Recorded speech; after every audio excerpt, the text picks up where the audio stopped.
вестник конкурент. Пулсът на Северозапада. Съм се Павлина Павлова, уча в СОУ Васил Кънчов, Враца, в 11-ти Б клас съм.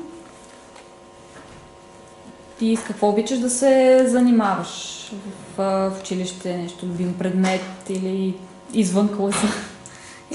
Предимно се занимавам с рисуване и когато имам свободно време спорт. С рисуването се занимавам доста от малка, може би от детската градина рисувам, но чак преди 5 години някъде по-сериозно. Иначе преди това просто за удоволствие. Какво обичаш да рисуваш? Която е техниката, която най-добре се справиш? Графика. Предимно обичам да рисувам портрети, но повече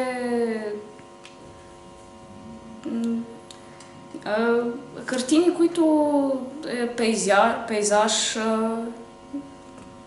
Пейзажите и портретите Да. са ти най-лесни. Да. Добре, а ти участвал ли си в някакви конкурси с рисунки?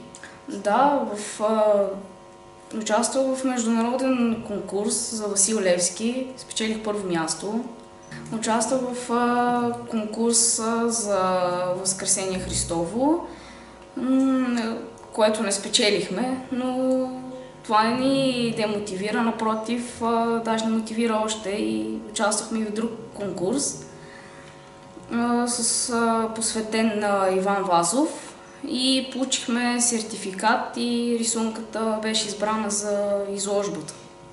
Колко рисунки са били са взели участие в този конкурс? 1500. От тези избраха 50 рисунки, които да участват в самата изложба и една от тях беше моята. В някакви други конкурси участвала ли си? Има ли си участие с рисунки?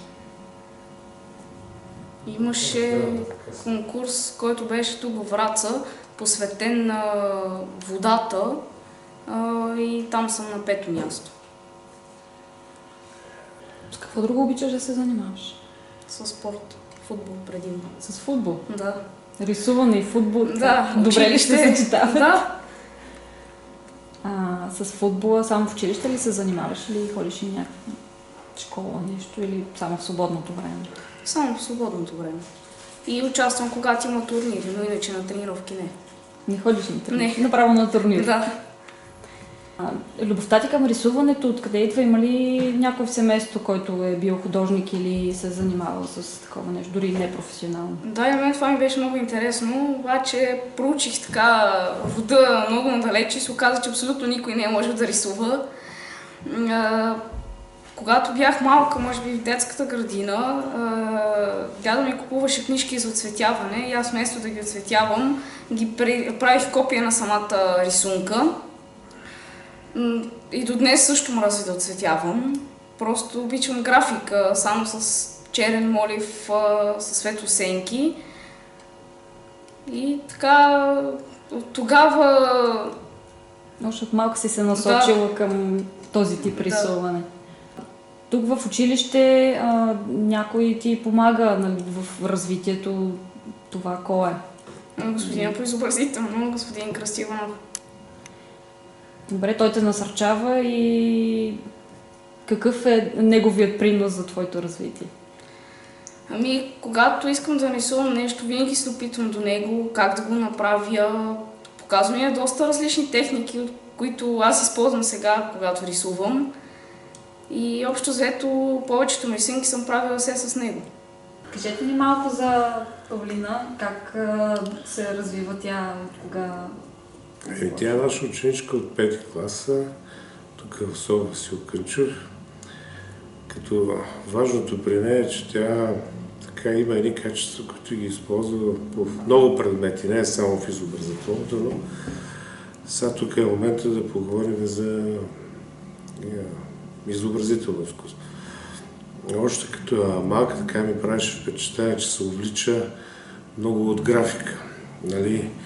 Графиката като тип рисувана графика, не е като в последствие печатна. Също така портрета като жанр много така с силно желание подхождаше към него. При нея е важното това, което така да се види като някакъв автор, нали, макар че онова си е детско творчество още, тя подхожда винаги с прецизност в натурата, с прецизност в светлосянката, с прецизност към всеки детал. И това е забелязано не само тук от колегите и от мене, така това е забелязано и в бъдеще, което участва в различни форуми. Друго, какво можем да кажем за нея? Това е, че тя има качество, това старо качество, което е старинно качество на българския занаятчия, който трябва да седне и да направи нещо. Тя не се интересува много от модерните неща, примерно от абстракция, не се интересува така от фантазията, макар че това са изключителни неща, но нейното силно качество е, че тя може да седне, може да рисува една натурна рисунка, може да направи една светлосянка, може да извие нещо така, някакъв хубав детал с линия, с графична линия. И това сметам, че е едно достоинство.